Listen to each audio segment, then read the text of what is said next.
stand?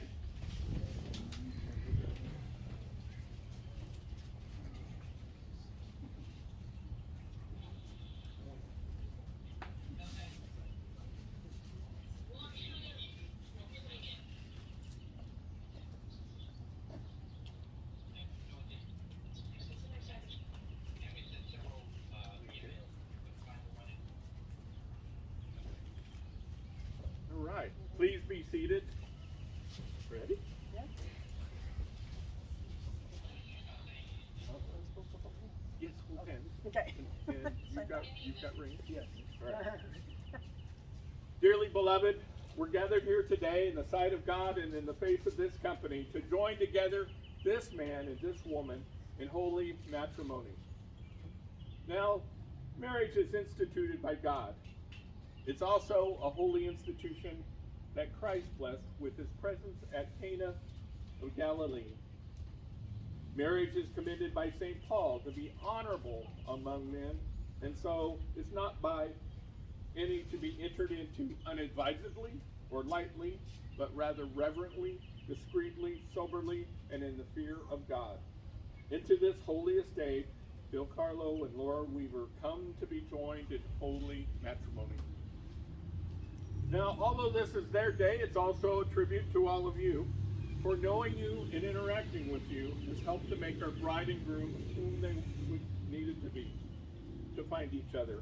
And they'd like to thank you all for that. You see, all of you are the threads of which are woven the tapestry of their lives.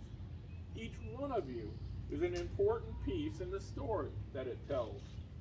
It's the fabric that they wrap around themselves and take comfort in when the world seems cold.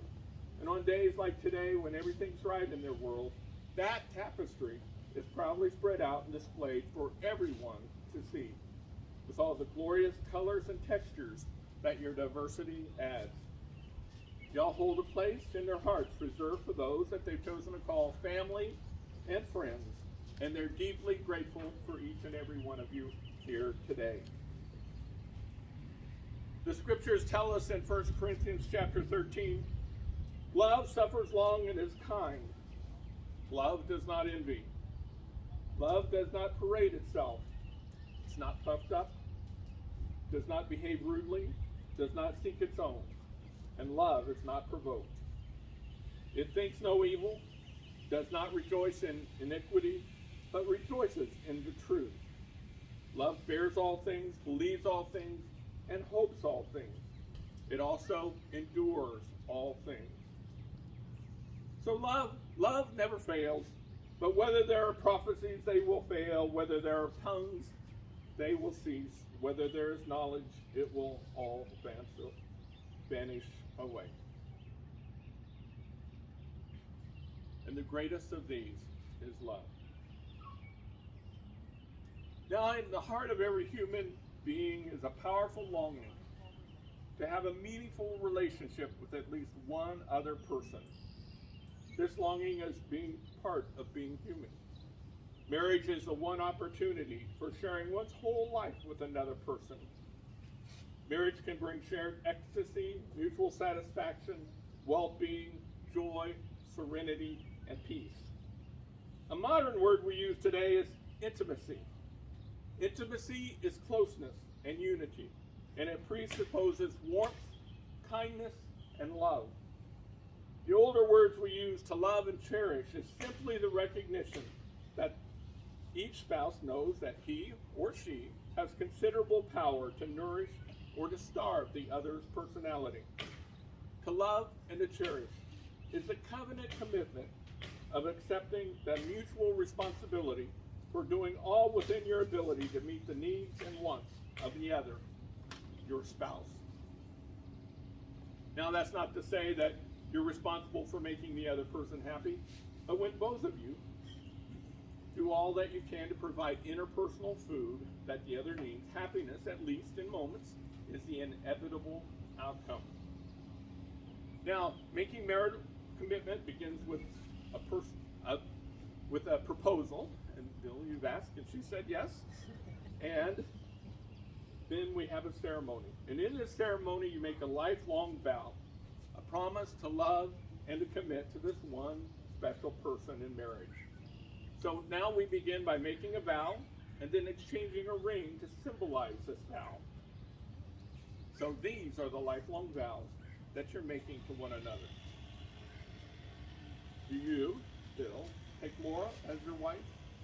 To love her, to honor her, to nurture, serve, and support her in times of joy and in times of difficulty? Do you promise to remain by her side regardless of what trouble befalls you, and in the presence of temptation to never forsake this love? Do you promise to remain steadfast and true? And do you promise with all your heart and soul to honor this vow till death do you part? I do. Okay. And do you, Laura, take Bill as your husband, to love him, to honor him, to nurture, serve, and support him in times of joy and in times of difficulty? Do you promise to remain by his side regardless of what trouble befalls you, and in the presence of temptation to never forsake this love? Do you promise to remain steadfast and true? And do you promise with all your heart and soul to honor this vow till death do you part? I do. Join left hands. Now, Laura and Bill, to symbolize and bind your love, we exchange rings by tradition.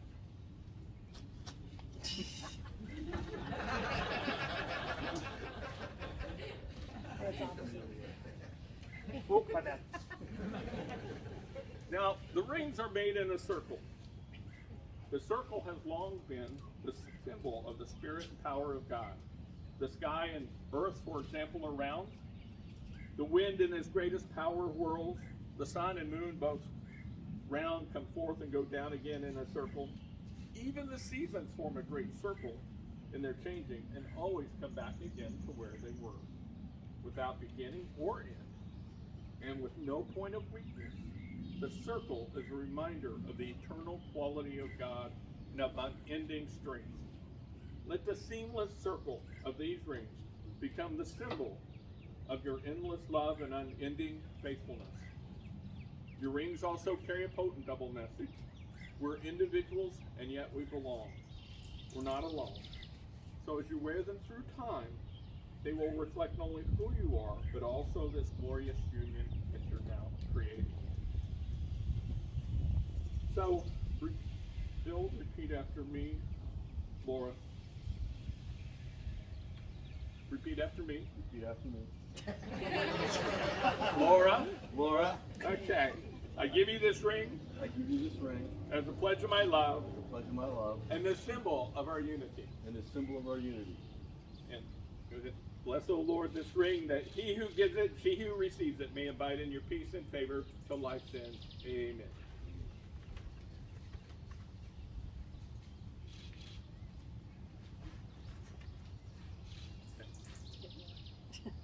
Now just join left hand. Now you just turn it over. There you go. No. And Laura, repeat after me. Bill, Bill, I give you this ring I give you this ring as a pledge of my love as a pledge of my love and a symbol of our unity. and a symbol of our unity. And bless, O Lord, this ring, that she who gives it, he who wears it, may abide in your peace and favor until life's end. Amen. This part. Okay. I'll let you. It's not going anywhere. Now, we, your family and friends, out of this beautiful park, want to send you out with an old Irish blessing.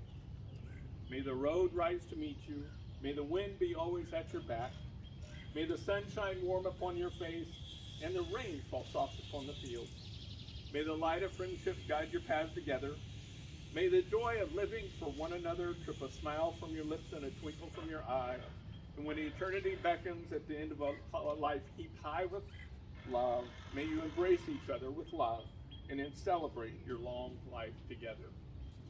Those whom God has joined together, let no man separate.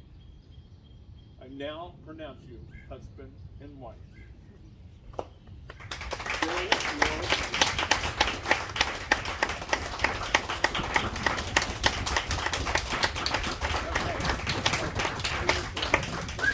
Everybody, we're not yeah, just come forward, give a hug and a kiss to the bride and groom, wish them well. And of course, you all know there's a party this afternoon, and that's kind of the plan. So come on up and meet the new couple.